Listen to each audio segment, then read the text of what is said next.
Assalamualaikum. Welcome to Candid Talks, organized by AMCOB, which stands for Allied Muslim Chamber of Business. AMCOB is a membership based social enterprise with a mission to create a thriving Muslim business community.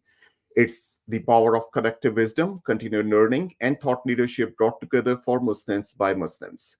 Our core belief is that business leaders thrive when they have access to a supportive community of peers who challenge and inspire each other. Today, our guest is Syed Hussain. Syed is the founder and CEO of Shiza.ai. He's a highly innovative, seasoned technologist, business leader, and senior entrepreneur. Welcome, Syed. Thank you, Kashif. Assalamu alaikum wa rahmatullahi wa barakatuh. And I guess this is the first one after Eid. So I get the honor of wishing everyone on behalf of AMCOB, Eid Mubarak. Yes, thank you. Thank you. Please share with us your journey, how you got to where you are today. Oh boy, sure. So I guess let's go all the way back. I'll give you guys a sort of You are a senior entrepreneur, and I know you have run like $100 million companies. So share with us what was your journey like? Sure. So the journey, I guess it started all the way back. I've always been sort of very entrepreneurial. Like the mindset of an entrepreneur is something that was always with me from the get go. So I was actually born in India, and I came to the U.S. when I was 4, and but then my grandfather ended up getting sick, and as a result of that, my father moved back to India to go to take care of him. So as a result of that, actually, I got to spend 3 years in India, sort of the years where I was building myself up. So uh, fourth, fifth, and sixth grade, I was actually in India. So I went through the Indian school system and whatnot, right? So I was here, then we went back.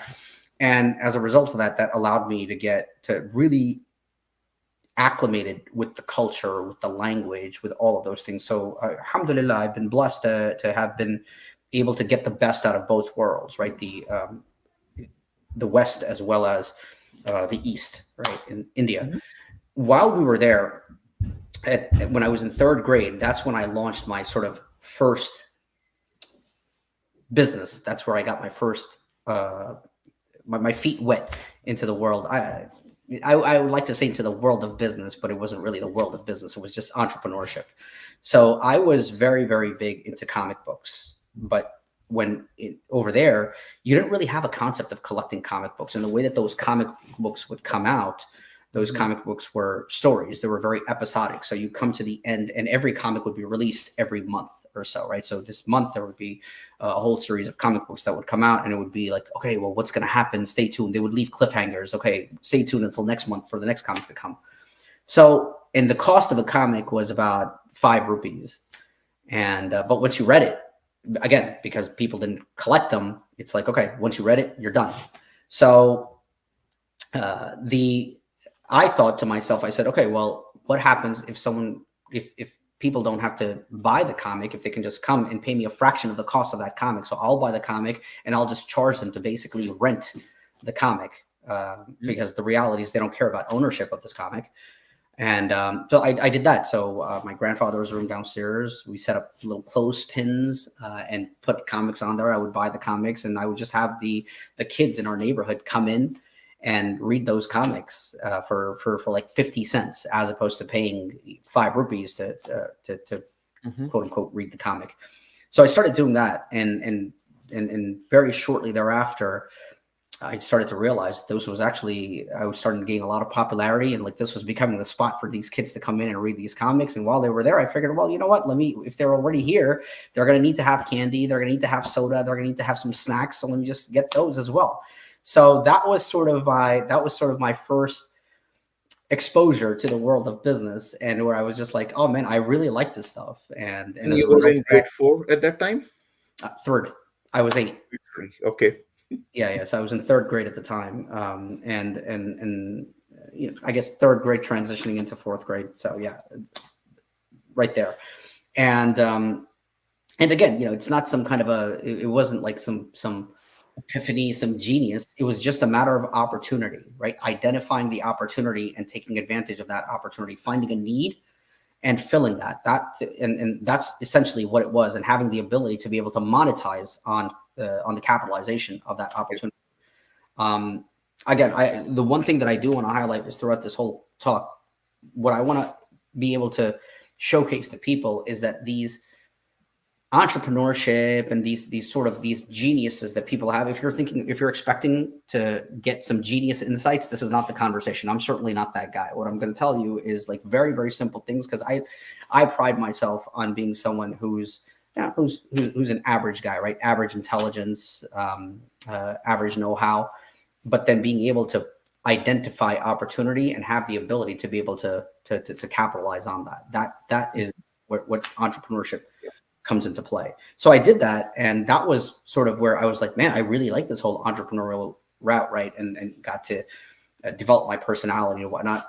Fast forward, we come back again, like I said, 3 years later, we're back in the US, and then I'm now in high school, and that's where this whole tech boom was starting to happen. So I'll date myself. This was in the mid 90s, right? So in the early mid 90s was when the whole tech boom was starting to come up. So like 95, 96. And I'm reading all these things, and I'm like, well, what is this, right? I want to get involved into this. So I wanted to learn computers. So I started to take a look at computers, basically open them up, break them down, and put them back together.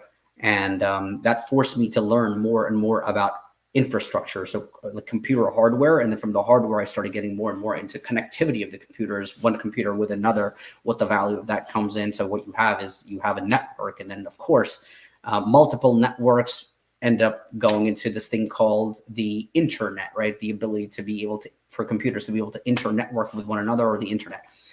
And that was really my exposure into the world of technology. Then I started to say, okay, well, what is it? How can technology allow businesses to become more and more efficient? And that is what sort of led me to my journey into the world of technology. So I had a friend of my father's who was launching a startup, and I went up to him. I was a junior in high school at that time. I went up to him and I said, "Hey, look, let me come work for you." And he goes to me, he's like, "You're some punk ass kid straight out of high school. You don't even have, forget a college degree. You don't even have a high school diploma. Why the hell would I pay you to come work for me?" So I'm like, that makes sense. You're right. So I'll tell you what, you are a businessman. So I'll make you a business proposition. How about I come work for you and you don't pay me, right? I'll do it for free. Right. The only thing I will ask of you is just pay for my train ticket. He was in the city. I was in Jersey. I'm like, just pay for my train ticket, because I can't afford to come into the city. And that's the only thing I'm asking for you. So the guy goes, "Look, I'll tell you what, kid. Not only am I going to pay for your train ticket, I will also pay for your lunch." So that was my salary. So I said, "Yeah, deal, done." Started working for them, learning really an unpaid internship. And and I started just learning, absorbing everything that they were doing.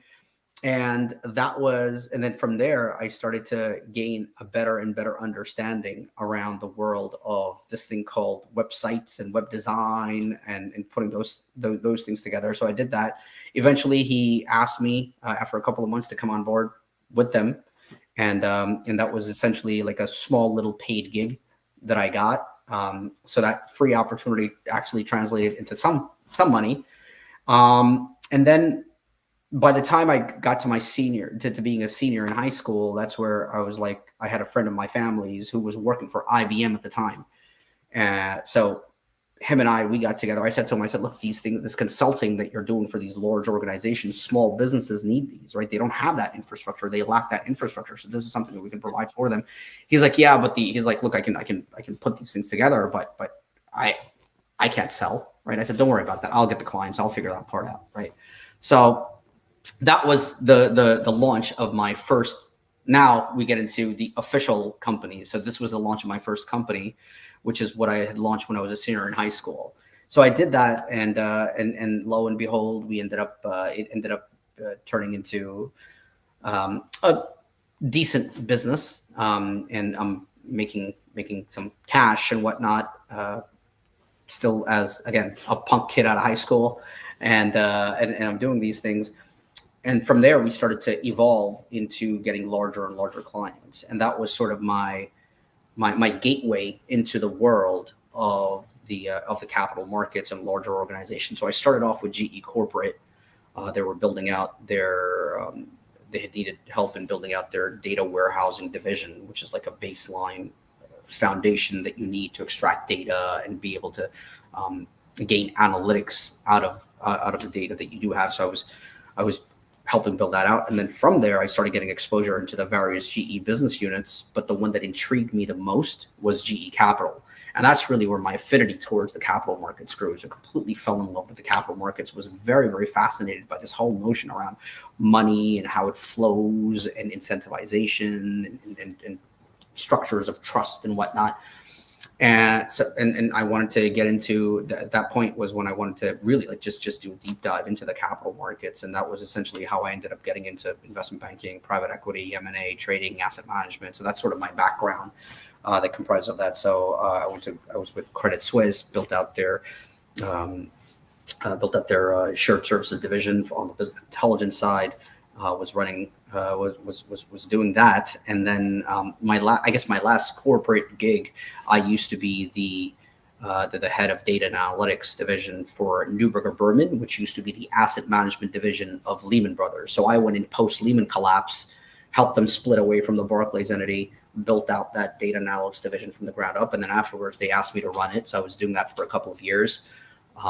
Very, very exciting. It was kind of like working for, we called it working for like a multi-billion-dollar backed startup, because we had the from building out an organization from the ground up, laying out the infrastructure for that. A lot of fun. Did that, but then you do that, you set everything up, and then all of a sudden, towards like the latter years, I started getting antsy again, and it's like, man, it's my wife used to tell me, she's like, you know, you're in such a good position. You're making good money. You're doing all of these things. I'm like, yeah, but you know, that's the problem. I'm too comfortable. I'm like, you know, it's to me that I feel like I'm being paid to be in jail and not be creative and not be able to do things. So I'm like, you know what? It doesn't make sense for me. So I ended up resigning from the organization, and ended up launching a company focusing on geospatial analytics, natural language processing, and data visualization. Built that out, ended up getting picked up by a larger company, where then I was running the Northeast for those guys. And then the person that was actually running this my sales team, right, the BD side for that, Yep. he was the one who started giving me exposure to this thing called Bitcoin. So he said, "Say, take a look at this thing. This is something that, you know, I'm looking at, and you should also take a look at it." So I actually came in as a cynic of Bitcoin, just given my background in the capital markets and my understanding of technology. I'm like, look, this thing is bullshit. It's the whole notion of having digital assets and digital currency. That's not a new notion. This is something that's been talked about since the 70s. But the problem is that the value of any given asset is inversely proportional to the supply of that asset in any given market. And the problem with anything that's digital is you can't control the supply. You have no ability to be able to control the supply on it, because once I give you any kind of a digital asset, you can send it out to anyone that you want. So how the hell am I going to control the supply for this? But I said, okay, I'll take a look at it. So that's where I went straight to Satoshi's white paper and started reading it. And as I'm going through it, my mind was just blown by the implications of this underlying technology. Like all those concerns that I had about controlling supply and trust and incentivization, all those mechanisms were essentially, they were right there on that white paper. And that's where I was like, oh my God, this is the next big thing, right? It took me back to my years in high school, where I was like, okay, this whole notion of value, this could be something as big, if not bigger, than the internet.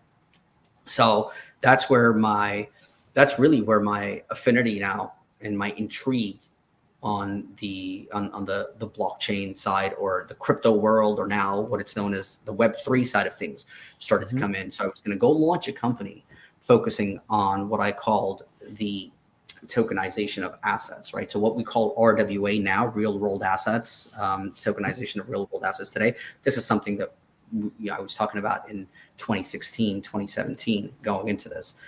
And the more and more I started to think about it, that's where I was like, okay, if there's anything that has value, that's what we call an asset. If it's an asset, then it could be now digitized. If it could be digitized, it could be tokenized. If it could be tokenized, it could be securitized, and it could be securitized, it could be monetized. So this whole pipeline of converting anything which is an asset and giving people the ability to be able to monetize on it, that was a whole notion around real world assets. I was going to go launch a company focusing on that. That's where I came across this organization called BankX, which is one of the top blockchain projects at that time in the space. Met with their founder and CEO. The two of us hit it right off, and he asked me to join them as their global chief commercial officer, which is exactly what I did. So I was one of the key executives on there. Eventually ended up becoming the CEO of the Americas. And but then the founder and I, we didn't really see eye to eye in terms of our path to execution. He wanted to focus more on the retail side of it. I wanted to focus more on the institutional side of things. And that's where sort of I spoke with the board. I said, guys, thank you for the opportunity, but it's just not working out. And I'm gonna end up resigning. So they came back. They're like, look, Syed, we're gonna make you the global CEO, so that way you'll be able to do what you need to do. And I said, guys, it doesn't quite work like that, right? I mean, you could give me whatever fancy schmancy title you want, but the reality is he's got the control. So if he's got the control, then ultimately it's going to go his way. So I said, look, I appreciate your vote of confidence. If you are so confident in me, bless me on my new venture. So I'm gonna go do that. And they said, yeah, okay, that's fine. I mean, if you have your mind set, no problem. And so I told my team the next day that I had resigned. And at which point they all decided to collectively resign and follow me. And then in the following day, which was a Monday, we all showed up in the office, and that was essentially the genesis behind Liquidity Digital. Now, with Liquidity Digital, what we wanted to do was we wanted to build out this institutional capital marketplace where institutions can share deal flow with one another without exposing the most valuable asset that they have, which is their investor network. They keep that very, very protected. But if you're sharing deal flow, then sharing means it's binary. You share everything or nothing, right? So what if there was a way for us to be able to abstract that component? This was this whole notion around. So now we go into 2019, this whole notion around ZKP or zero knowledge proof. So utilizing that to be able to build out this framework. And we were very, very early into this. And you could and this is another lesson, right? Where you could be absolutely right about a particular thing, but your timing may not be right. So it's also dangerous to be early in certain things as much as it is dangerous to be late on certain things. And we'll talk a little bit about that a bit later on. But so with Liquidity, we started to build things out, and alhamdulillah had gotten it up to about a $50 million pre-money, post-money valuation. We had got it. We were scheduled to get our first injection of institutional capital coming in, which was going to be our seed round. So 5 million coming in at a 50 million pre-money, and then a week before the funds were scheduled to hit the account, that is when we got ghosted by the investors. So this was right before FTX. And it was just like one thing after the other. So we couldn't have found a worse situation to be in. But hey, these things get thrown at you all the time. If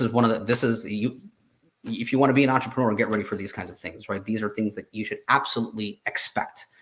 And so that's what happened. And I'm like, okay, well, what are you going to do? My co-founders, they came up to me. They're like, look, Syed, we tried.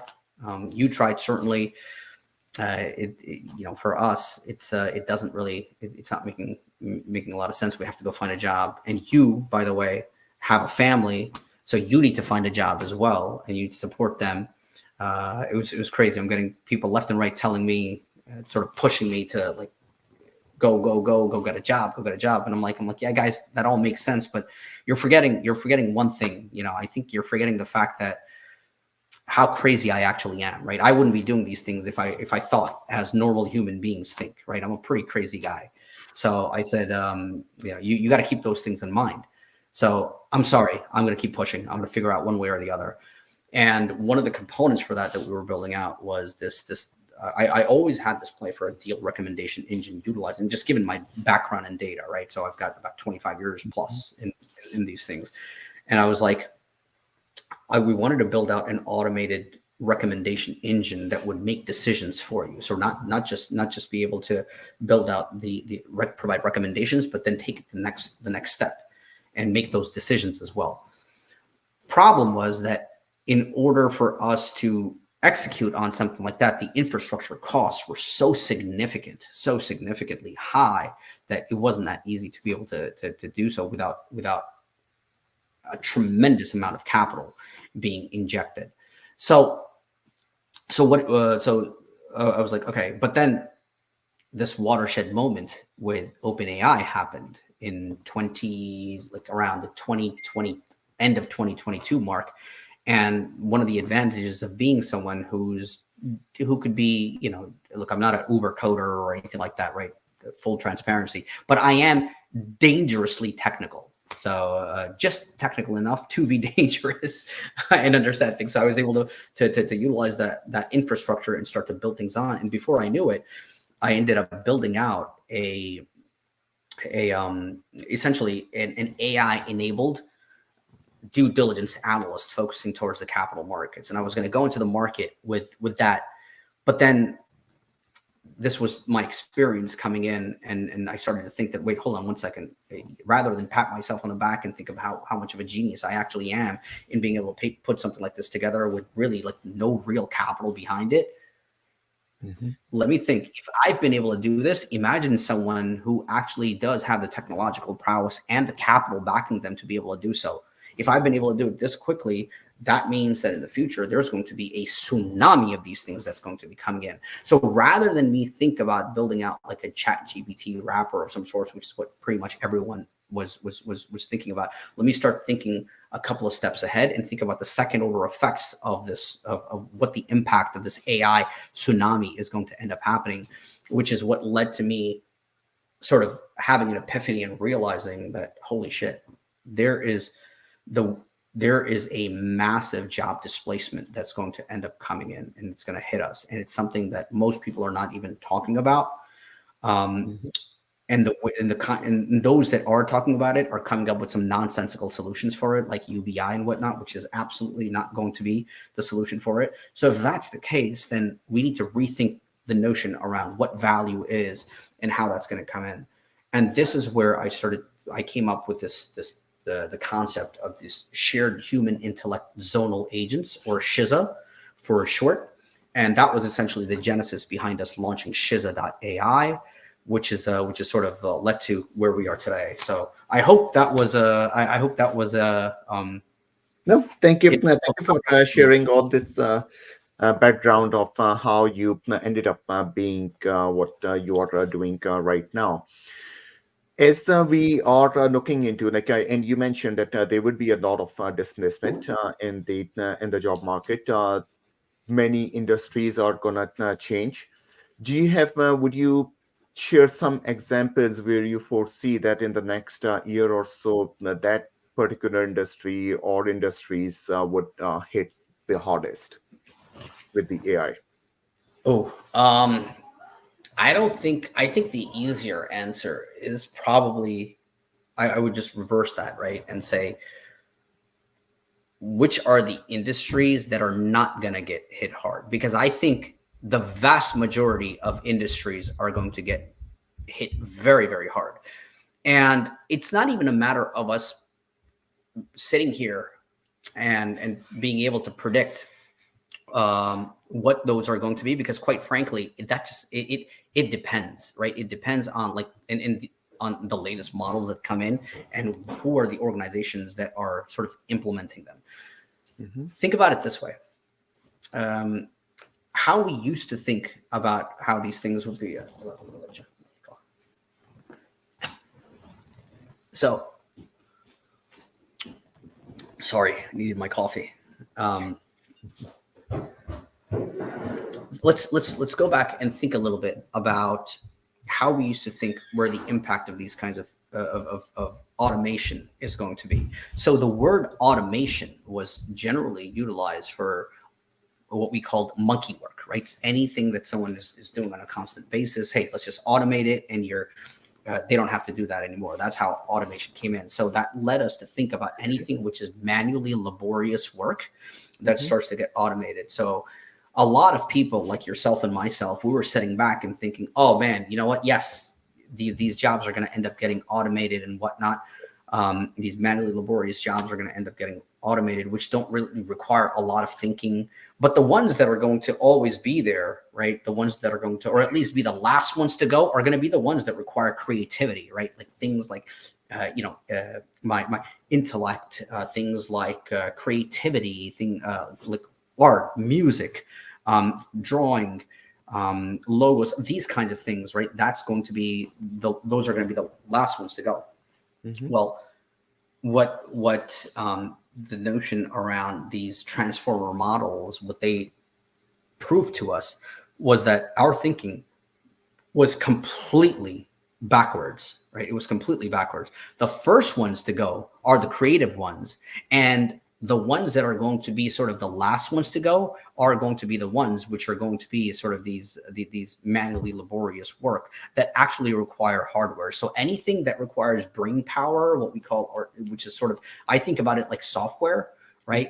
Whereas anything that requires physical work, that's how I would think of as hardware. So the software ones that require it are going to be the first ones to go, and the hardware ones are going to be the ones that are going to be the last to go, only because robotics and whatnot, they're coming, right? That's all happening right now as we start to see, but they're going to come a little bit later than the software ones, which are already here.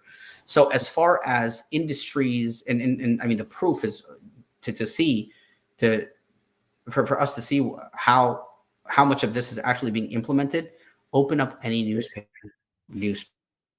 Those words are gone as well, right? Open up any news site, read the latest reports, and take a look at Google, take a look at all the big boys, even the smaller guys, right? There's tons of job layoffs that are going on, and a lot of people like to say, well, this is post-COVID, right? During COVID, we had overhired and whatnot, but actually, no, I'm sorry. Look into the data. That's not the case. A lot of these are middle management jobs that are going away, and there's going to be fewer and fewer companies that are going to have such heavy human labor that's going to be there, right? That human capital is going to go away. So even things like, I was just having a discussion the other day with a doctor. Like, I mean, I truly think that even from a legal perspective, right? Like people are like, well, doctors, right? That's a job which it requires human intervention because people want the human touch. No one gives a shit about the human touch. What human beings care about is the fact that someone can take care of them and treat them. The danger with the human touch, though, becomes that humans can make mistakes. Machines, right? Not that they can't, but very less so. So it's going to become a game of probability, where what people are going to see is what's the probability of a human error happening. And we're not there yet, by the way. We're not there yet, but we will eventually get there, where people are going to say that the probability of a human error versus a machine error the difference between the two is going to be in terms of orders of magnitude. That's the difference that's going to be. And if that's going to be the case, then the very same regulators and legislators today that are saying that we need to save jobs and put AI in the back are going to be the same ones that are going to be forced to say we need to put AI first because of the danger that that humans could possess in terms of making mistakes. So I don't think you're going to see very many jobs that would require any amount of human labor where human beings could potentially be a danger. So think about that in terms of, like, let's say, what does that do to jobs, right? Once we get to a point where let's say self-driving vehicles become a reality, and they are a reality. It's just they just haven't been perfected yet, right? And it's only a matter of time until that happens. The moment that happens, it will become illegal for human beings to start to drive on their own, right? It will become illegal for people to do that, and that will be legislated, that will be regulated. It will, and I would go as far as even, and this is going to make a lot of the folks that are doctors cringe on this, right? But I'm not saying every single doctor is going to go away, but there will be a massive impact on that. Lawyers is going to be the same thing, right? Lawyers, what is it they do? They interpret law, right? One of our co-founders actually realizes this. And he himself, the funny thing about that is that he realized this. That's why he's a co-founder in us, right? So he himself is a lawyer, and he was like, "Dude, you're absolutely right. Right? This is exactly where it's going to go." You come from the world of accounting, Kashif. Again, we're having active conversations around this. That's going to go away. Take a look at how take a look at how consultants, right? Consultants, that's going to be massively impacted as well. That's going to go away. Now, with all of that being said, is it all doom and gloom? No, it's not. It's doom and gloom in the sense of how we view the monetization of our current labor today. But if we shift the way in how we think about the perception of value, then it's just a new frontier that we're going to be in. So it's going to sort of force, we have to rethink the way we imagine monetization of our existing value today. So as far as, I know that was a long-winded answer to what you said, but I guess the question is, or sorry, the real answer here is that I can't sit here and say that there's one particular industry versus the other that's going to be impacted. I think the question is, I think when a tsunami comes, a tsunami doesn't pick and choose, right? It's agnostic to whether I'm going to take this or that. That's why we call it a tsunami. When a tsunami comes, it takes everything else with them. And then the remnants after everything is done, at that point is when we can sit back and say, okay, well, what's remaining? Which are the ones that have been impacted versus which are the ones that will be impacted.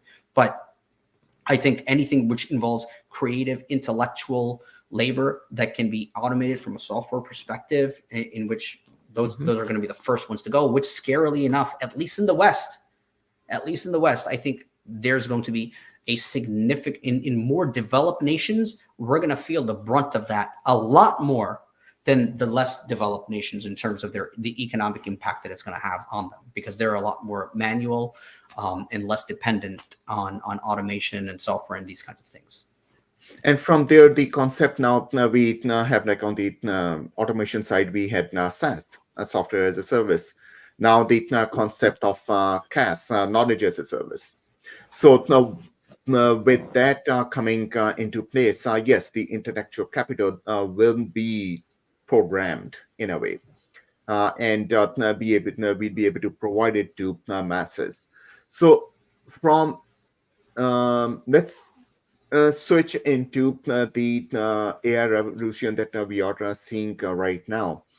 I have not seen the past, like I would say in 18 months or 24 months, the way change has been made. And if we look at the last 25 years comparing to that, the speed is enormous. And what are your thoughts and where we are going with it? Because it feels like we are moving so fast that we are not able to even keep track of how fast we are moving. Matt, we are moving dangerously fast. I mean, I have never ever experienced this kind of pace. And look, I mean, I've been so I've been in this industry for well over two decades, right? Close to like over 2.5 now. And the reason why I keep using the past 3 decades as an example is because in terms of change, innovation accelerates change. Always keep that in mind. So we sort of, it's like a snowball effect, right? So the most amount of force that's going, and the most amount of time that's going to take is going to be, it's going to be from when the initial force is applied. A lot of time gets spent into that. But once there's momentum that starts to build, then it's just an explosion, right? And I guess the Cambrian explosion is an apt term for something like this, right? Because all of a sudden it took us a while to go from no life to just single-celled life, and then from single-celled life into multicellular life. And then once you got to multicellular life, then boom, it was an explosion, right? So like on the cosmological scale, if you take a look at it, really the vast majority of innovation that's happened, it's happened like in a very, very small amount of time. So generational changes, the reason we call them generational changes, because innovation would transpire over the course of millennia. And then from that millennia, it started to, as innovation started to come in, we started to build on top of that. Then that window shortened to happening between centuries. And then from those centuries, it started to get even smaller and started happening over the course of decades. That's where we started to get into the last 3 decades that we've been in, right? Where we had like these innovative changes that were coming in, Web 1.0, Web 2.0, Web 3.0, right? With where we are right now. Now we're at a phase where these innovative changes that are coming in, they're literally coming in over the course of years or months. And the real danger with something like that, and this is coming from someone who's constantly innovating and is thinking about these things, is because it's going to be wildly difficult for us to be able to put controls around these things. And the reality is that, and this is sort of where, I'll take my technologist hat off, and not necessarily take it off, but I'll also put on another hat, which is sort of go into like Islamic eschatology and start thinking a little bit more philosophical about some of these, getting a little bit philosophical about some of these things as well. But like, there's clear hadiths that tell us, like, it's going to be these kinds of times where I think there's a hadith of the Prophet sallallahu alaihi wasallam where he talks about this time period where time is going to quote unquote shorten, right? And it's gonna and that's essentially what's happening, right, with us if we look at it symbolically. And these kinds of changes that are happening, I have never, ever in my entire career, and I've always been on the bleeding edge of technology, right? Where I've been involved in one capacity or the other. I have never, ever felt like exhausted, physically exhausted at just keeping up with change, keeping up with the constant innovations that are happening and saying, okay, oh my God, okay, well, this happened. Okay, now we got to get ahead of this. Oh, well, this happened too, right? And it's just plug and play. It's a wild time. It's a fascinating time, but at the same time, it's also a very scary time as well, right? For us to figure out with all of these changes that are coming in, humanity isn't ready to be able to adopt to all of these things that are happening at scale. And because they're happening at scale, we're also not realizing what the implications of these things are going to be until they hit us. And when they do hit us, unfortunately, it's going to be a bit too late. Now, I'm not one of those guys. I'm not saying doom and gloom scenarios here. What I'm saying is that this is something very, very real that is happening. And as someone who's an innovator, who's trying to come up with opportunity, solutions for these kinds of things, we just have to be ahead of ourselves. The problem is that it just can't be 1 or 2 people, right? Or even 5 or 10 or 1,000 people that are thinking like this. This needs to be a collective effort of people constantly thinking about innovation and embracing technology. Mm-hmm. What are the opportunities do you see with you are also an expert on like a startup? And what are the things companies should be considering within their business plan, that these are the elements they need to be part of their business, otherwise they would never ever survive?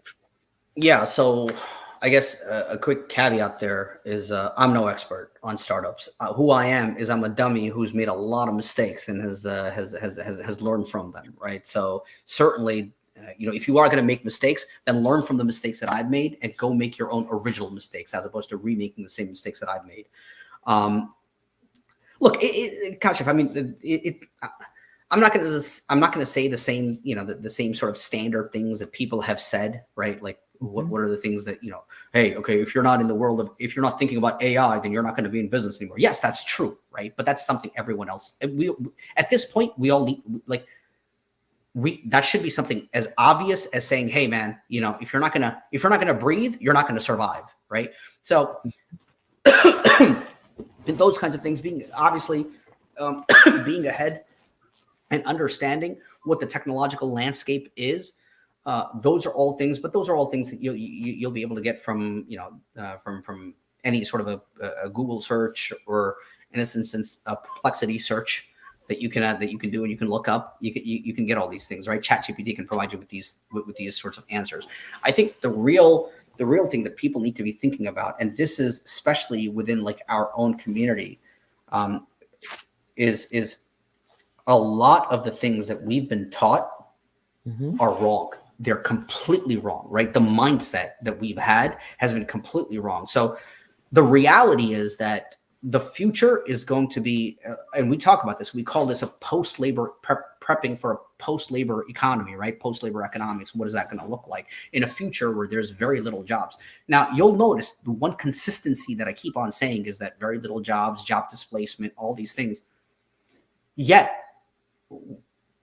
for all intents and purposes, and especially within the Muslim community, especially amongst certainly the Desi and the Arab communities, right, amongst all of us, right, a lot of the emphasis has been on quote unquote education. That's something we like to pride ourselves on, but it's been the wrong kind of education. The education that we've had has been education to go work for someone, which is a job.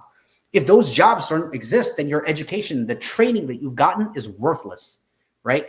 So what we have to think about is how to be more entrepreneurial, how to be more creative. So the kinds of things that we don't actually teach, those are the things, or we haven't learned, right? Those are the things that we need to actually learn. Technology, right? Like the ability to code. Look, you're not going to have to worry about that in the very, very near future, right? There's even today, like even within our own application, we're introducing agents that can do the coding for you. So if someone can do the coding for me, then why the hell am I going to learn how to code?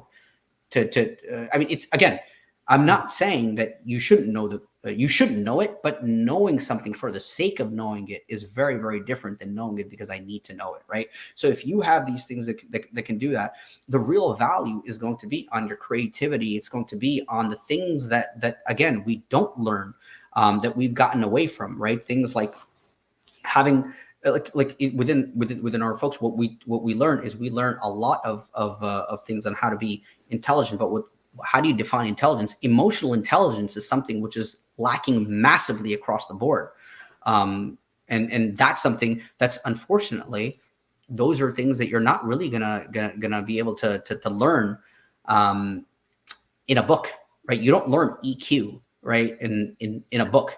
These are things by doing what it is that we're doing all the time. And those are things because of technology that are also starting to go away. So I'll give you an example.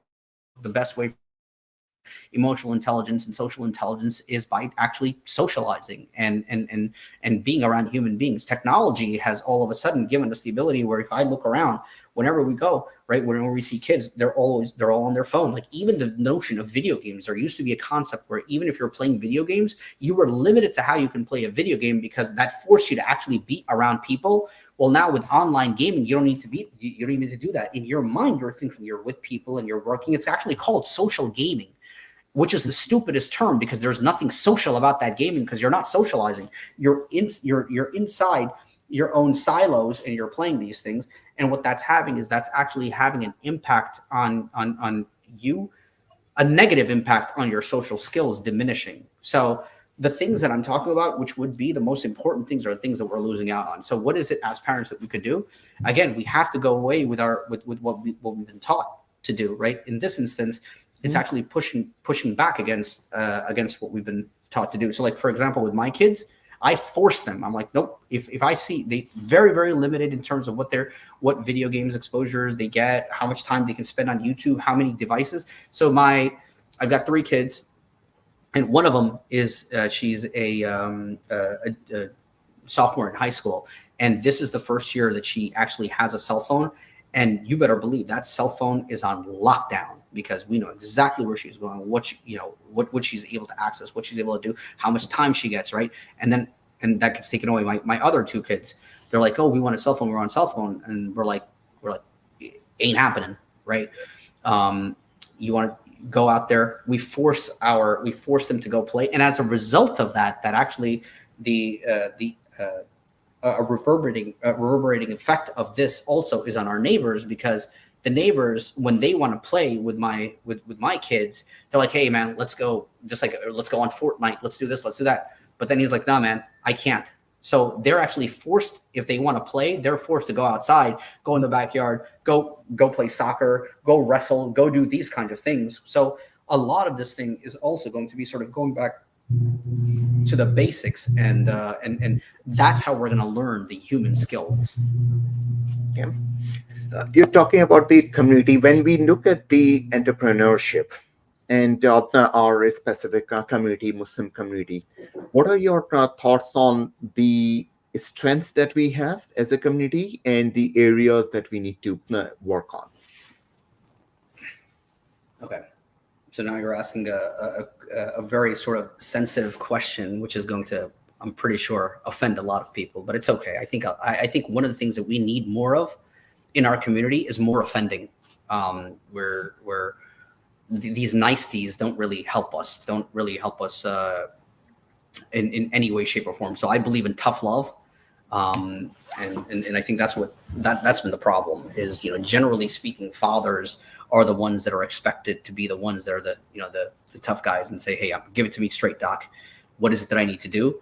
And the moms are the ones, obviously, the more nurturing and coddling and whatnot, right? And I think as a society, we've certainly gained more mothers, right? The protections and whatnot, but we've lost the hardship and the thrashing of the fathers, which has led to a weaker and weaker society. And that is something which I think it goes across the board, right? So you were talking about like, what are our strengths? So the problem is, Kashif, that what those strengths are within our deen, or they are what make us Muslim, right? But those strengths, those very same strengths are what we have abandoned. So we're living in a world where we think that we're actually progressing, but the reality is it's what I call regression under the guise of progression, where you think that you're actually progressing, but what you're actually doing is you're actually regressing, right? So you go to an academic institution today, and what is it that they're teaching you? They're teaching you risk averseness. Anyone that comes out of any kind of an academic institute, right, is someone, for the most of the part, right? And there's exceptions, right? I'm not talking about the exceptions. I'm talking about generalities, right? So generally speaking, most people that come out of college are their mind is wired very, very differently than what it would take for someone to be an entrepreneur. Because think about it, where is it that they learned their lessons from about entrepreneurship? They learned it from some dope who's never been an entrepreneur, right? It's been from someone who the only thing that they've done, right? So there's a saying, right? Those who can teach, those who can do, those who can't teach, right? And I know it's a harsh saying, but that is a reality, right? Like, I mean, if you can do it, if you had the ability to do it, you would be doing it. But if you don't have the ability to do it, you would be telling others to do it, right? Because you can't do it yourself. So if you can't do it yourself, what is it that I'm going to learn from you, right? I want to learn from your mistakes. What did I say earlier when, I was like, look, just learn from my mistakes. That's the best thing you can learn. Learn from the mistakes that I made. But if someone has never made mistakes, then what the hell am I learning from them? If it's just as easy as picking up a book and reading it, I could do it. That's the easy part. That's so easy for me to do, but I want to learn from the mistakes that someone has. So that's what happens. So in our, now, a lot of this mindset is something that needs to get changed, right? So for example, as a Muslim, our greatest strength, this is to be an entrepreneurship, right? To be an entrepreneur. Entrepreneurship is ingrained within our deen. It's a sunnah of a Muslim, right? It's a sunnah of the Prophet ﷺ and all of the Sahabas, right? Was to be entrepreneurs, to go towards entrepreneurship. I mean, out of the 10 barakas of wealth, 9 of them are in entrepreneurship, right? And these are all the things that we've gone away. But yet, you take a look at Muslims. Name me any Muslim, right? That is or not any Muslim, but the vast majority of Muslims are so far away from entrepreneurship, it'll blow your mind. And those who actually think they are entrepreneurs and call themselves entrepreneurs, they're not real entrepreneurs. I mean, we've lost the ability to be able to take risk. And I think we're some of the most risk-averse people that there are. I face this every single day, right? I see this every single day. The ability, and until and unless, right, you're going to be able to take these wild risks, these crazy risks, right? That reward is never going to come. And the reason why we don't do this is because we are so afraid. As a society, we've just become so afraid to fail that we never, ever try to succeed. So for us, success is simply just not failing. Whereas success is actually the opposite.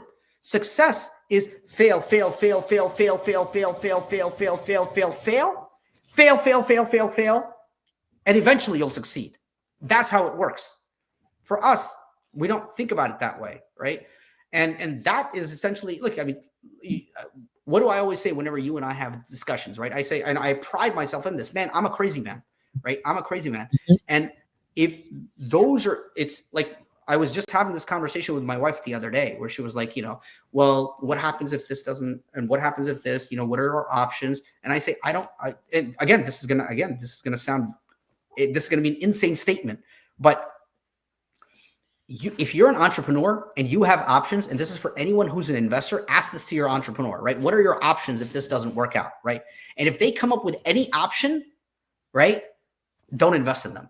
That means they're already thinking about something else outside of this, right? There are no options, right? There are no options. It's, I'm going to make this thing work. This is the only thing I'm going to do. And if it's not this, then it's something related to this. I'm going to carry it.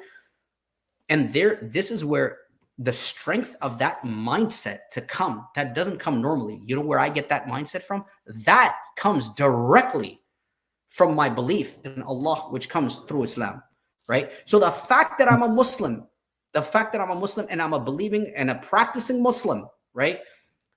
I don't, by the way, another just quick tangent. I don't believe there is a such thing as a non-practicing Muslim. Islam is not a culture. That's bullshit. With Islam, it's binary. Either you're a Muslim or you're non-Muslim. That's it. But that's neither here or there. That's probably a different conversation for a different topic for a different time, Kashif. But if you are a Muslim and that you have that taqwa of Allah and say, look, I put my faith, I put all of my confidence in Him. My job is to continue to push forward to do this. Where's the risk, man? Where's the risk? That's the thing. That to me, that is the biggest power that I've had. Right? It's just tenacity, persistence, continue to push forward, push forward, push forward. You're gonna have all kinds of barriers that are gonna come about, but you know what? That's okay. I know Allah subhanahu wa ta'ala, He has a better plan for me, and I'm gonna continue to push forward with that. That's the greatest strength that Islam gives us, that Muslims as we have. And to me, that is any entrepreneur, right? Any entrepreneur who is a Muslim is guaranteed success if he has that mindset, right? If he has that ability to be able to come, and again, of course, then there's other things, right? The ability to pivot, creativity, EQ, all those things come in. But the foundation, the reason why we've abandoned, and we are in the state that we're in today as Muslims, is because we lack our risk-taking skills. We're incredibly risk averse, whereas our religion, the deen, actually encourages us to take risks. Gambling is haram, right? But gambling is not the same as business, right? What people like, what a lot of I've had these questions with our people, and a lot of times they say, well, it's the same as gambling. No. Be very, very careful. Do not make something which is haram halal, and do not make something which is halal haram. Gambling is haram. You can't do it. That will actually do, right? That will actually do. But when it comes to things which are actually halal and which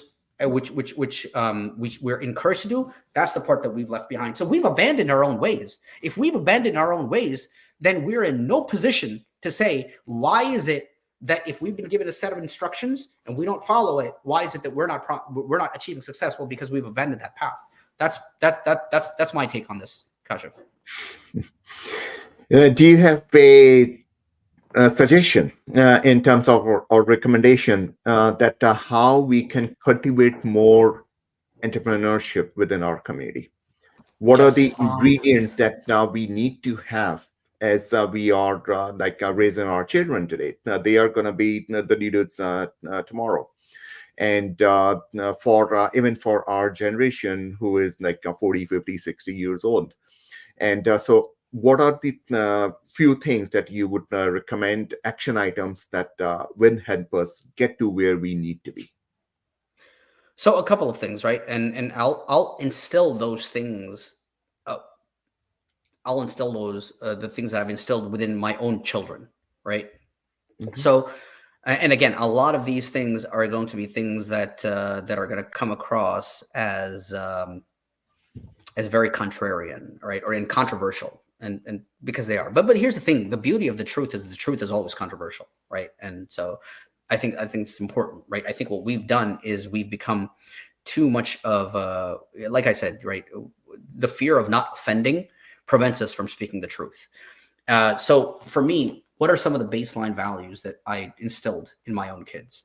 Number one is a sense of quote unquote supremacy, right? A Muslim supremacy mindset that I've instilled in them.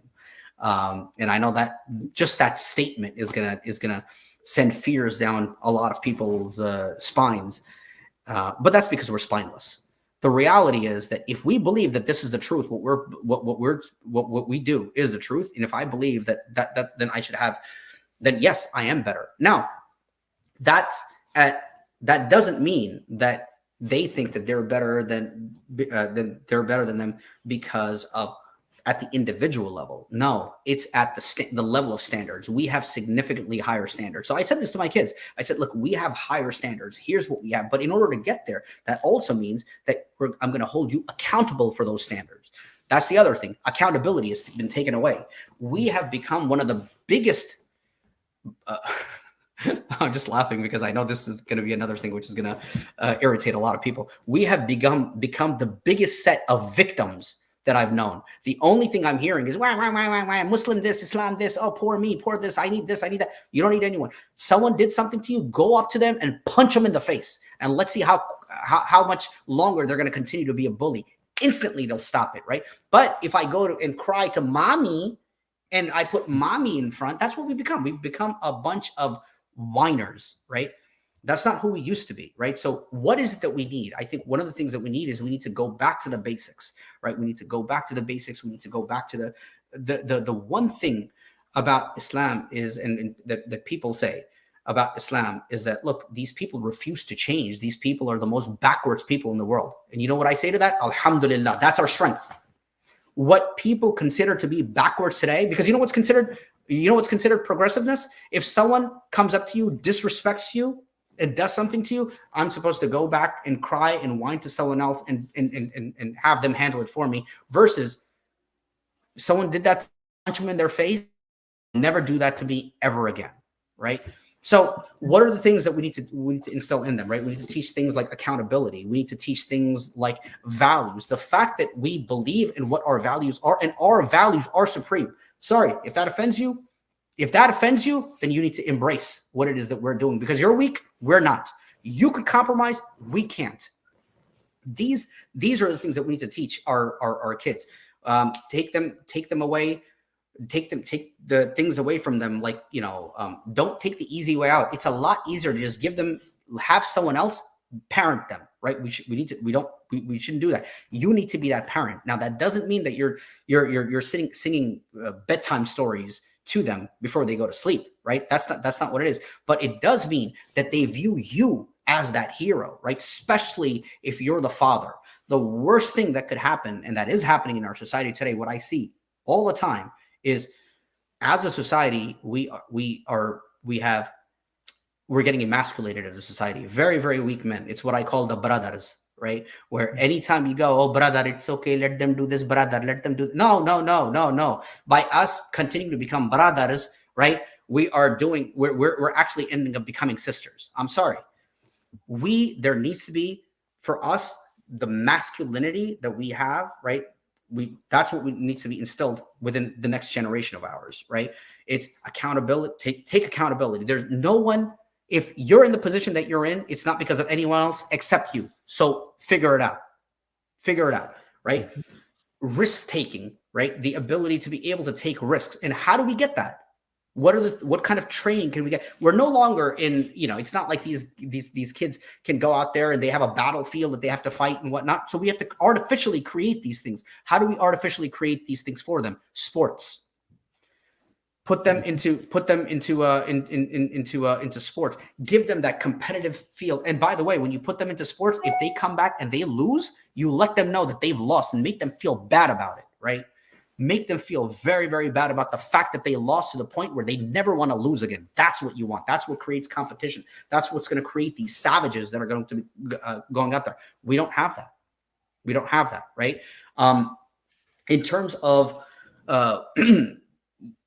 we need to have more heroes that these kids can actually look up to. They don't want to look up to the brothers. What they want to look up to are the people who they actually perceive as being these uber alphas. And it's like, yes, that's who I want to be like, right? Those are those standards. We need to significantly raise our standards. Right now, our standards barely exist, right? We need to teach them innovation, right? We need to teach them creativity. But how are we going to have that if we ourselves don't have those things? If we don't have the ability to be able to take risks, right? We don't have that. So for me, I think as far as like a practical solution, right? So this is like very high level stuff, right? But like as far as like people who are actually doing these things, I think honestly, Kashif, and I've said this to you on numerous occasions, I think you are laying the right foundations for something like this through AMCOB. I mean, I think you need to be doing more and more of these things. I think we need to be having more real conversations, and perhaps there's, there could be these kinds of sessions with kids. But the other thing is, if you are someone who you've lost hope in yourself as a father, where you're like, you know what, my kids don't respect me. Like I heard this from someone the other day. It blew my mind when I was talking to them about my kids and what it is. And I'm like, yeah, no, my children, no, they're already like, they're going into entrepreneurship and they're doing this and they're doing that. This person came back to me and he's like, well, they're like, brother, how can you need to tell me how to do that? How can you do that? My kids don't even respect me. And I was on the brink of telling him that's because they don't respect you because you're a loser. If you've gotten to a point where you can say that my own children don't respect me, what have you done? You failed miserably. And if you are that, that's fine. Then what you need to do is accept that, right? Accept that that's the case, but then give them those exposure to those kinds of people. And I think those are the kind of things through, I think organizations like yours, Kashif, have the ability to be able to bring those kinds of people together and then give it back to our future generations. Yeah, and definitely. And I would just add to it that when you talk about the accountability is on both sides for men and women. Not just specifically, yes, there are certain traits that are men specific, or I would say, how Allah has defined that what are the responsibilities of men and what are the responsibilities of women. So being accountable to those. 100%. Unfortunately, I've only had experience being a man, so I can only give share on those experiences. So yeah, I realize that you are mostly talking to men, and that's why you are more focused on when you're defining the Uber alphas, you're defining men, but same set of responsibilities come from women as well, and they are the role models as well for both men and women. Oh man, my wife is a savage, but she's a savage in her own way. She's and again, that's where that balance comes in, right? I mean, men are alphas in their own way, and then women, they have their own set of characteristics. So and I try to actually avoid giving, to be completely honest with you, like with my girls, that's happened where I'll get like super hyper aggressive with them. I'm like, no, this, and they look at me and they're like, Bubba, you're not talking to your son. And I'm like, you're right, mera bacha. I'll take a step back. Yeah. All right. And just a last minute thing, like what advice would you give to anybody running a business right now, especially small businesses? Most of our membership, they are the small business owners. What one or two pieces of advice that you would give them to be ready for the economy that we are facing right now, to be ready for the job market that we are going to face in a year or so? So number one advice to anyone who's an entrepreneur is that you are an anomaly. You're someone who is already going against the grain, and just realize that there are going to be people around you, including your own family, including and by the way, they're not saying this because they have any sinister thoughts or anything. They're doing it for your own betterment, right? They just think that it's better for you to quit what it is that you're doing and not face that adversity. But then again, if you're an entrepreneur, you wouldn't be doing that, and you wouldn't be thinking like that anyway. So there's a lot of people that are going to be saying things to not go down that route. So you're always going to be going against it'll be an uphill battle. What I'm saying to you is continue to push forward on that, and be persistent, be tenacious. And to Kashyap's point, there's some wild changes that are going to be coming in. But as an entrepreneur, that's something that you should always be prepared for. Is preparing for expecting the unexpected, right? And what to do at the point of when you hit that unexpected circumstance, right? The ability to pivot is crucial. Build your networks, build out other folks, people who you may not even have thought of that I may that could be something which I need to have. A very, very strong network of entrepreneurs. And fortunately, and believe me, Kashyap did not pay me and he did not ask me to say this, but I think organizations like AmCobb and any other organizations which give you the ability, right, to be able to network within with other entrepreneurs, that is crucial.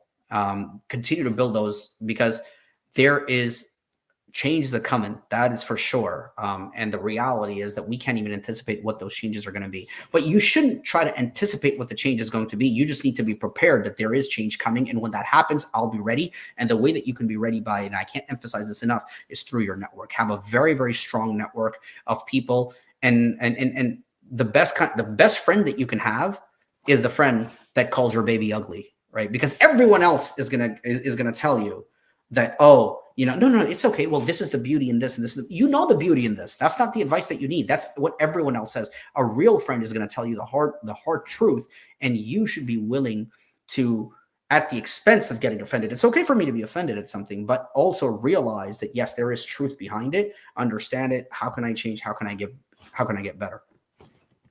All right, sounds good.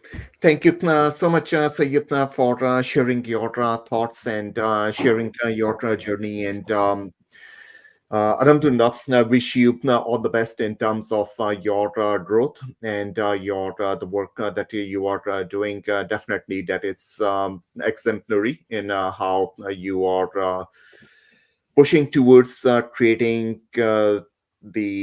the models that you are working on, business models, and that are the need of the time, and they will be able to change many industries, many things that are coming in a very short period of time. So wish you all the best from that perspective. And inshallah, looking forward to continuing these conversations. I hope for the viewers it was fruitful to see different aspects, different areas that they may not be aware of, in different perspectives, and they may be able to take some elements of this conversation from today and reflect on their own business models, how their business models are today, and what they need to change. And number one thing would be, as entrepreneurs, it's risk taking. And as like I have established many businesses, and I can say that many times you're gonna be successful less times than you're gonna fail, and that failure would teach you something that would result into being your successful at the end. So risk taking is definitely there. And as you were talking earlier about like uh,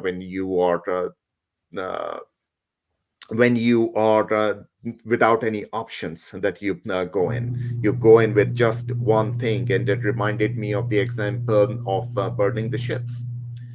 That when you are going into war, you burn the ship, and either you face the enemy or you die, or you die with respect and dignity. So definitely, that's the thing, that the courage that we need to instill in our people, to take the risk, to take a stand, and to keep moving forward. So with that, thank you so much, Sayed. Inshallah, looking forward to continuing all further conversations. And assalamu alaikum. Alaikum assalam, inshallah. And the only thing I ask from the audience here is, I appreciate the wishing of lucks, but I would appreciate even more if you put your hands up and just make dua for us, inshallah. With that being said, Eid Mubarak, everyone. Assalamu alaikum wa rahmatullahi wa barakatuh. Wa alaikum assalam. Yeah.